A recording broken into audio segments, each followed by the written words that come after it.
Ken Arok ini bisa memposisikan diri sebagai penguasa daerah Tumapel yang direbut dari Tunggul Ametung dengan cara juga yang tidak sederhana karena dia menggunakan strategi seolah-olah bukan dia yang menghendaki tapi ada pihak lain yang dipinjam tangannya seperti itu. Nah, ini tokoh ini memang luar biasa dan akhirnya dia bisa menjadi penguasa di Tumapel, bahkan mengambil alih istri Tunggul Ametung menjadi istrinya Ken Arok sendiri. Dan dari istri inilah yang bernama Ken Dedes ini, dia mendapatkan keturunan yang kemudian bisa menjadi bakal penerus saja di Singasari dan di Jawa.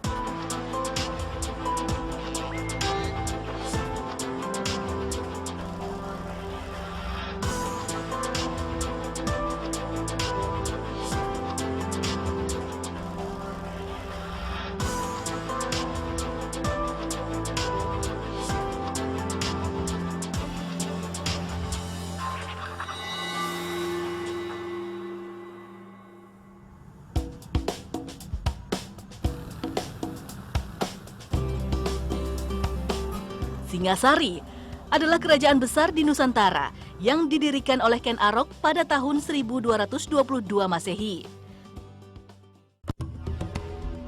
Konon, berdasarkan penelitian para ahli, pusat kerajaan Singasari terletak di daerah Singosari, Malang, Jawa Timur. Ken Arok menjadi raja setelah mengambil alih kekuasaan Akuwu Tumapel yang bernama Tunggul Ametung dengan menggunakan keris pusaka yang dibuat Empu Gandring.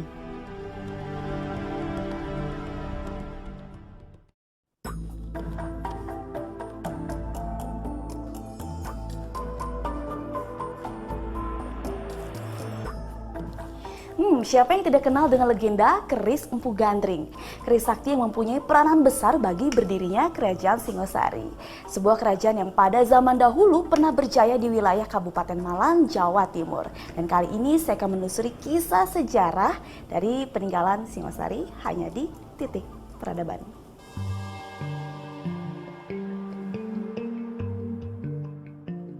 Sejarah sosok Ken Arok sendiri masih penuh misteri.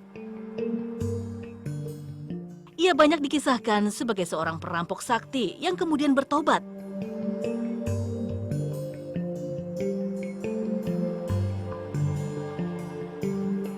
Pertemuannya dengan istri Akuwu Tumapel yang cantik jelita bernama Ken Dedes menjadi awal perubahan kisah hidup Ken Arok. Ketika dia masih belum ada dalam kandungan ibunya, sudah dikisahkan tentang keberadaan orang tuanya, yaitu Ken Endok dan Gajah Para. Walaupun Ken Arok sendiri dalam Paraton juga disebutkan bukan darah daging dari Gajah Para, tapi dia si ibunya, maksud saya Ken Endok ini, ketika mendatangi suaminya di ladang pertaniannya, didatangi oleh dewa. Kemudian dewa ini berpesan bahwa dalam tubuh si Ken Endok ada benih dari sang dewa.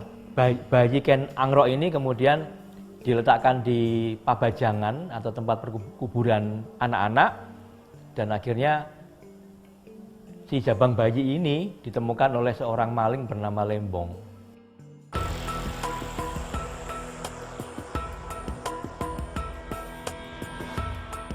Kitab Pararaton menyebutkan jika Ken Arok adalah anak dari Dewa Brahma. Watugaan, kisah dalam Pararaton sebenarnya merupakan penggambaran secara halus sosok ayah Ken Arok yang bukan dari kalangan sembarangan.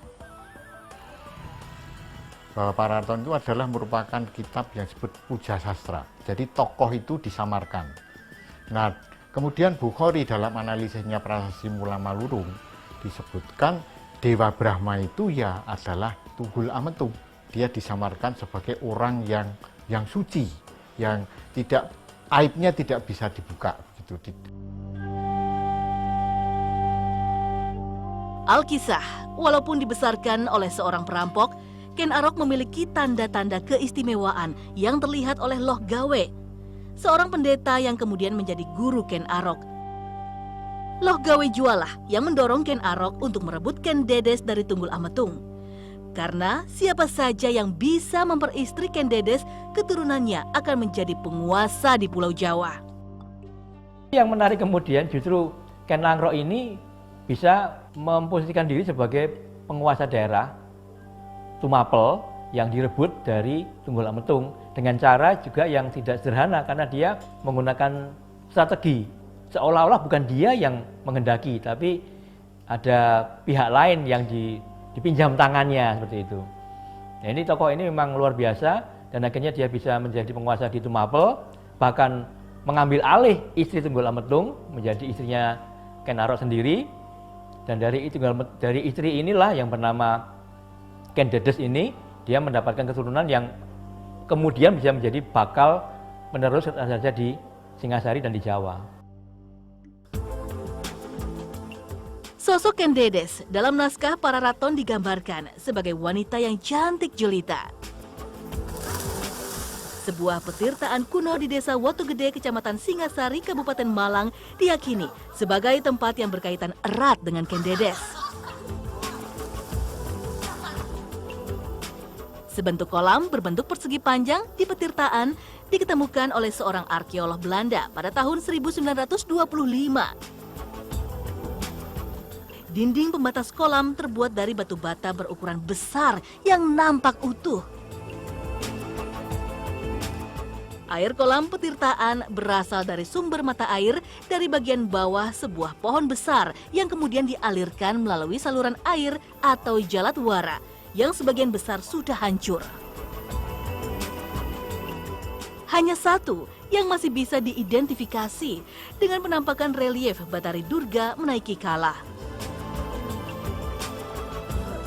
Kuat dugaan, situs petirtaan Ken Dedes sudah ada jauh sebelum kerajaan Singasari berkuasa. Kalau Anda lihat bentang lahannya di sebelah bawah itu kan ada sawah, artinya pertanian. Biasanya dipakai untuk penyuburan. Pada masa Hindu ini ditransformasikan sebagai patirtan, yang tadinya air sebagai kesuburan, sebagai air keramat, air suci.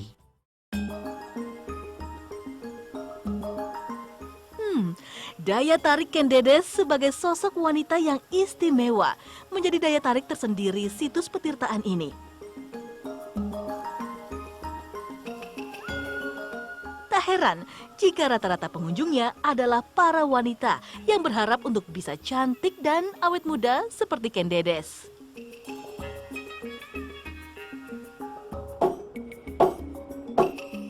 Niat Ken Arok untuk merebut Ken Dedes memang terwujud dengan bantuan keris sakti Empu Gandring. Sayang, ketidaksabaran Ken Arok mengambil keris yang belum jadi menyebabkan Empu Gandring terbunuh dan menyebabkan kutukan yang melegenda dari Empu Gandring. Ken Arok memang akan menjadi raja, tapi ia dan ketujuh keturunannya akan tewas di ujung keris yang sama.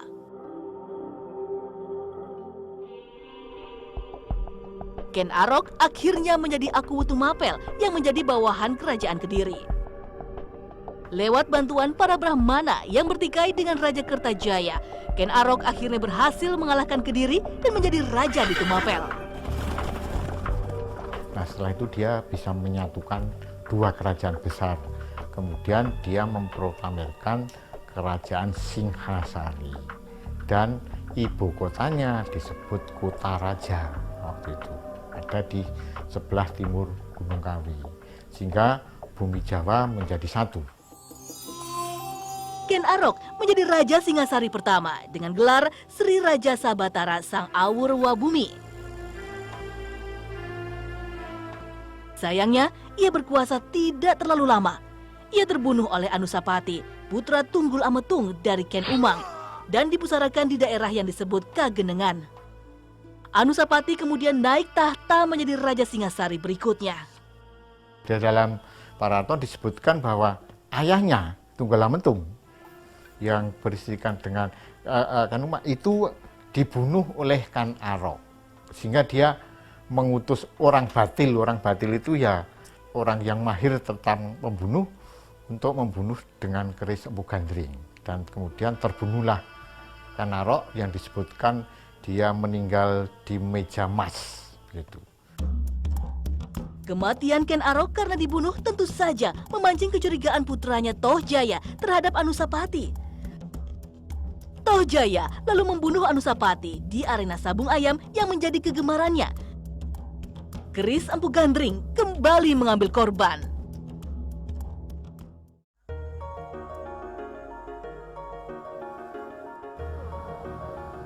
Bukti sejarah berkaitan dengan sosok Anusapati bisa dilacak pada situs bersejarah Candi Kidal yang terletak di Kecamatan Tumpang, Kabupaten Malang.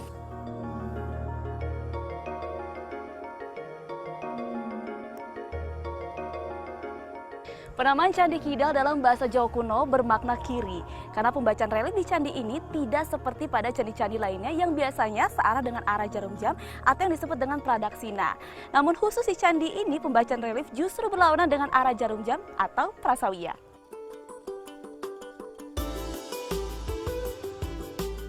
Candi Kidal dikelilingi pagar dari susunan batu. Pintunya menghadap ke barat dengan bilik penampil berhiaskan relief kepala kala.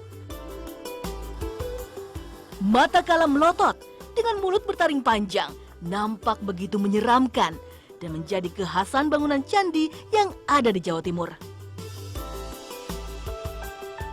Tepat di sebelah kiri dan kanan relief kepala kala, ada sepasang tangan dengan posisi mudra yang mengancam. Sehingga jelaslah fungsinya sebagai penjaga bangunan suci. Pada bagian tubuh candi terdapat ruangan yang dalam keadaan kosong. Konon, dahulu menjadi tempat sebuah arca Shiwa yang sangat indah. Di Candi Kidal juga dilengkapi dengan sinopsis dari kisah Garudea atau Sang Garuda, yang cara membacanya dengan posisi kita menempatkan candi sebelah kiri kita. Artinya kita bergerak mengkirikan candi. Dan ini dalam konteks ritual namanya prasawiya. Nah, prasawiya ini kalau kemudian kita hubungkan dengan ajaran Hindu, maka ini terkait dengan pitrayatnya atau upacara untuk memuja leluhur. Utamanya adalah Anusapati. Relief Garudeya konon dipahatkan dengan maksud untuk meruat sosok ibu dari para raja, yaitu Ken Dedes, agar terlepas dari segala penderitaan dan mara bahaya dalam kehidupannya. Bukti berbentuk prasasti yang menguatkan keberadaan Candi Kidal sebagai tempat pendarmaan bagi Anusapati memang belum ditemukan. Namun kisahnya tercantum dalam kitab Pararaton dan Negara Kertagama sehingga saling menguatkan. Jadi di dalam Pararaton disebutkan bahwa Dinarma Ring Kidal. Terus kemudian juga dalam Negara Kertagama juga diulang lagi bahwa dia Hayam Wuruk berziarah ke Dharma Ratu Anusapati di Kidal, disebutkan semacam itu. Jadi ini artinya ada pengulangan data. Jadi ini datanya valid. Kisah sedih dinasti Rajasa ternyata belum berakhir. Terbunuhnya Anusapati oleh Tohjaya tidak semerta-merta menghentikan munculnya pertumpahan darah di Singasari. Ranggawuni yang adalah putra Anusapati lalu menuntut balas. Ia bersama pasukannya menyerang Tohjoyo yang sedang berada dalam keraton. Di dalam Pararaton disebutkan didarmarkan di Lulumbang, di Pasuruan. Di sana ada namanya Desa Lulumbang. Nah, setelah itu digantikan oleh Ranggawuni.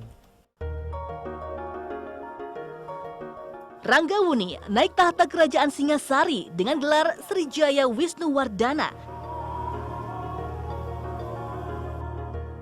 Untuk menghormati Ranggawuni atau Wisnuwardana, maka dibangunlah Candi Jajagu atau Jago yang berarti keagungan.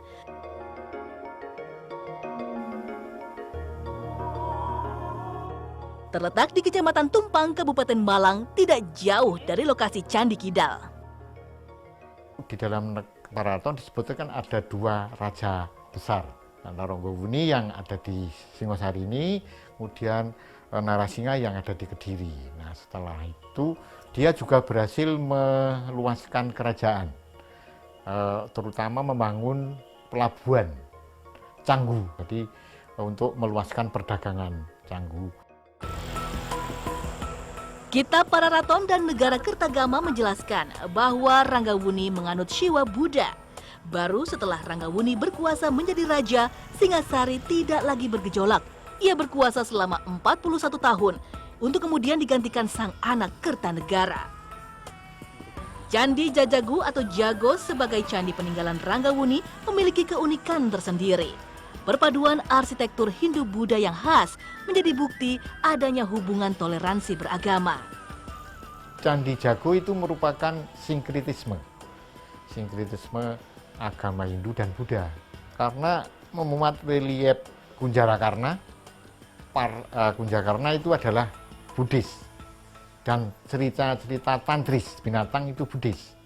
Kemudian di tingkat kedua ada cerita yang disebut partayatnya. Partayatnya itu ya tentang masalah Pandawa kalah Dadu itu, sampai kemudian disambung dengan Arjuna Wiwaha itu Hindu, kemudian Kristayana. Nuansa agama Buddha tampak kental pada pahatan tatakan arca berbentuk padma atau bunga teratai. Sebentuk arca dengan kepala terpenggal menunjukkan bentuk arca Amoghapasa. Amoghapasa memang salah satu panteon dari agama Buddha. Ini sangat kuat. Sebenarnya di candi itu tidak hanya ada arca itu, tapi ada juga banyak arca yang lain dan semuanya merupakan bagian dari panteon Buddha. Ini yang tertinggal cuma satu, yang lain sudah bertebaran. Ada yang di Museum Jakarta, ada yang bahkan ada 2 lagi di luar negeri. Sejarah Singasari dan dinasti Rajasa yang dirintis Ken Arok memang penuh kisah kelam dalam proses pendiriannya. Mungkinkah kutukan Empu Gandring telah berakhir di masa Ranggawuni berkuasa?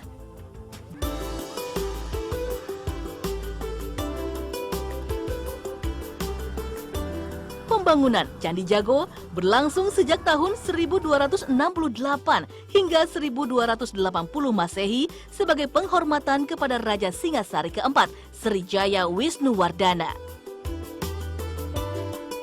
Keterkaitan Candi Jago dengan kerajaan Singasari nampak pada pahatan Padma yang menjulur ke atas dari bonggolnya. Motif yang sangat populer pada masa kerajaan Singasari. Pada saat pemerintah Singasari, Ranggawuni atau Wisnuwardana menyatukan kembali keluarga kerajaan dengan pewaris Raja Kediri yang dulu pernah ditaklukkan Ken Arok sehingga stabilitas keamanan menjadi terjaga.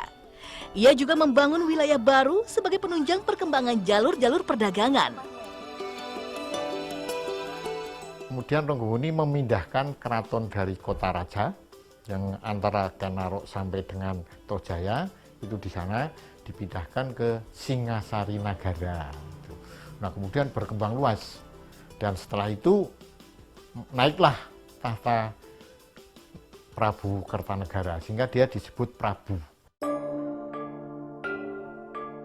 Masa pemerintahan Ranggawuni, kondisi Singasari aman dan damai. Seiring dengan meningkatnya kesejahteraan masyarakatnya.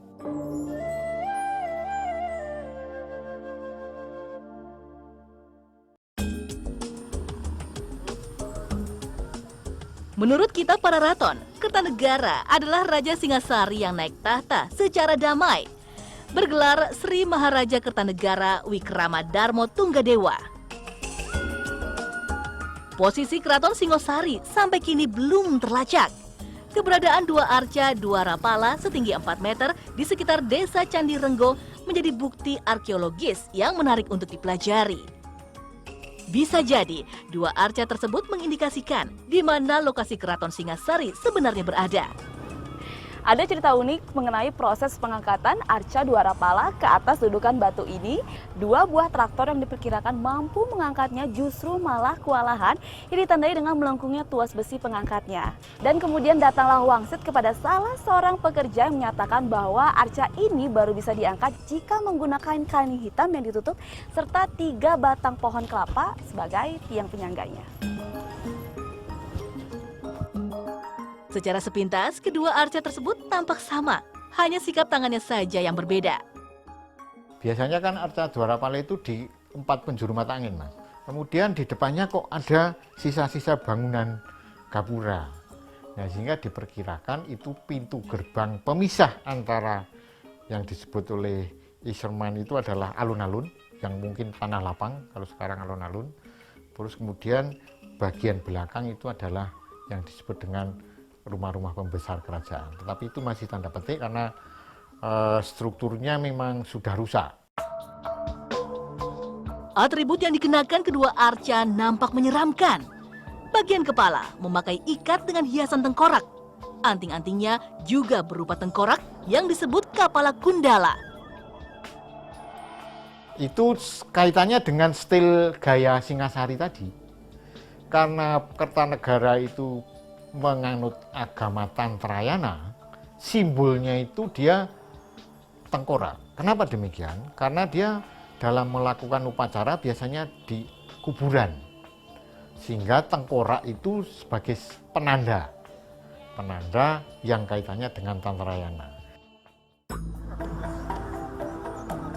Tak jauh dari arca Dwarapala berdiri megah Candi Singasari yang dipercaya sebagai pendarmaan Prabu Kertanegara. Pahatan pada bagian pintu masuk ke dalam ruangan bilik utama candi nampak sederhana. Begitu pula relief kepala kala yang berada tepat di atasnya. Sepertinya aneh jika dikaitkan dengan Prabu Kertanegara yang merupakan Raja Besar Singasari. Khusus untuk penyelesaiannya dalam hal ini adalah ornamen yang ada di seluruh tubuh candi dan sampai atap itu diselesaikan dari atas ke bawah. Nah, ketika kita melihat Candi Singasari dan melihat bahwa di bagian atas sudah ada ukir-ukiran atau pahatan yang bagus, sementara di bagian bawah belum, ini menunjukkan bahwa ketika proses pembangunan itu dilakukan, kemudian kondisi sosial politik tidak mendukung lagi, maka berhentilah proses pembangunan itu. Keunikan Candi Singasari yang tidak diketemukan di candi-candi lain adalah berupa bilik-bilik yang posisinya ada di kaki candi. Jika dilihat dari kejauhan, bagian antara kaki candi dan tubuh candi ke atas sekilas mirip perpaduan lingga dan yoni.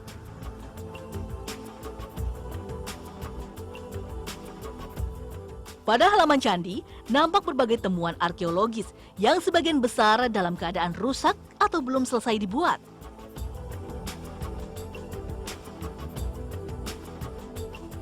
Sementara, dalam bilik utama candi, hanya terdapat sebuah yoni dalam kondisi yang tidak utuh lagi.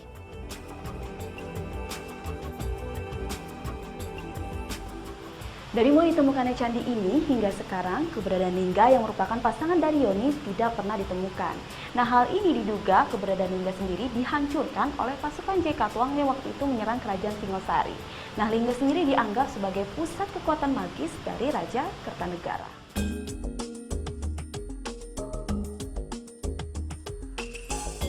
Prabu Kertanegara adalah sosok Raja Singasari yang ambisius. Ia bercita-cita memperluas wilayah kekuasaan Singasari hingga menguasai Nusantara dengan membangun kekuatan perang yang tangguh. Untuk mewujudkan ambisinya, ia mengirim ekspedisi Pamalayu untuk menaklukkan kerajaan-kerajaan di Sumatera dan memperkuat posisinya di Selat Malaka.